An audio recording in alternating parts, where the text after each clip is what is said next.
Хотя нас не так много, но я думаю, что мы как бы один за всех и все за одного.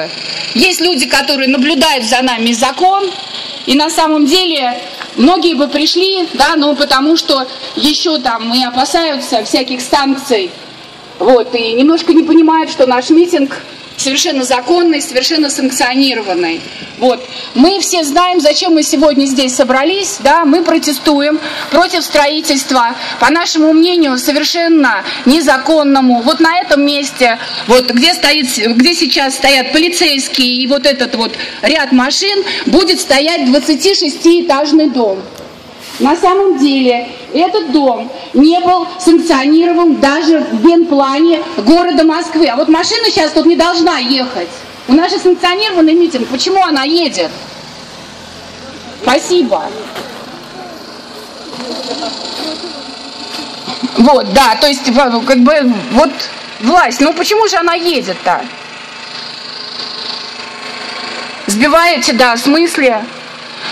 То есть дом не был санкционирован даже в генплане.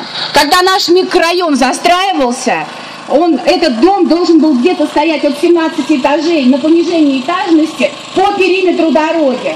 Потом, очевидно, кто-то решил, что строить так невозможно. И в 2009 году придумали, уже не спросив нас, потому что мы здесь жили, строить на этом месте дом. Но при этом, повторяю, никто не развешивал нам никаких объявлений об общественных слушаниях. Они были фактически, к сожалению, фальсифицированы, да, и в наших действиях, хотя мы с 2009 года пытаемся узнать, что здесь будет построено, нам не помогла ни муниципальная власть, ни власть управы. Мы спрашиваем одно у власти: как в наши окна будет падать солнце? Мы уже год добиваемся ответа на этот вопрос. Мы написали главному санитарному врачу Российской Федерации Геннадию Онищенко, потому что он отвечает за инсоляцию. Как соблюдаются эти нормы при строительстве? Мы не получили этого ответа. Кроме того, если дом 26 этажей выше всех здесь стоящих, то тень от него, как грибом, накрывает весь вот наш микрорайон. Разве это справедливо?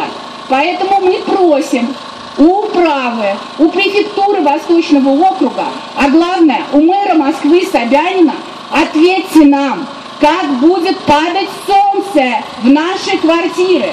И если мы здесь все живем по социальным программам, кто очередники получил, кто по расселению, кто по социальной ипотеке, кто как молодая семья, но это не означает, что социальное жилье должно быть плохого качества, и что на социальном жилье должны совершаться градостроительные ошибки. Причем ошибки, которые нельзя исправить даже через 100 лет. Вы представляете, эти дома будут стоять, когда мы все умрем.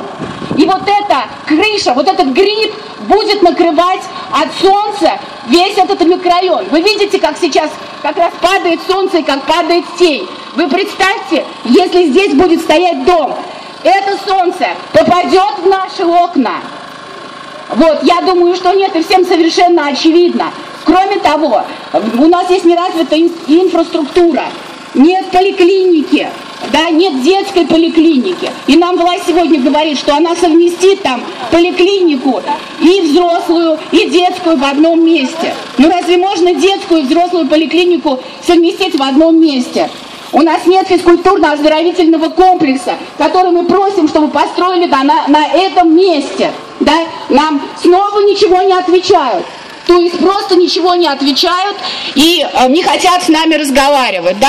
В общем, поэтому наша задача с вами, как граждан, да, если мы сами не побеспокоимся о том, чтобы жилье вокруг нас было удобным, комфортным, да, и мы все, в общем, действительно, как бы, ну, рады, что мы въехали там в новые квартиры, да, но при этом, в общем, не нужно же нас повергать, да, в то, чтобы мы вновь жили там на стройке. Это там как минимум 3 года из нашей жизни.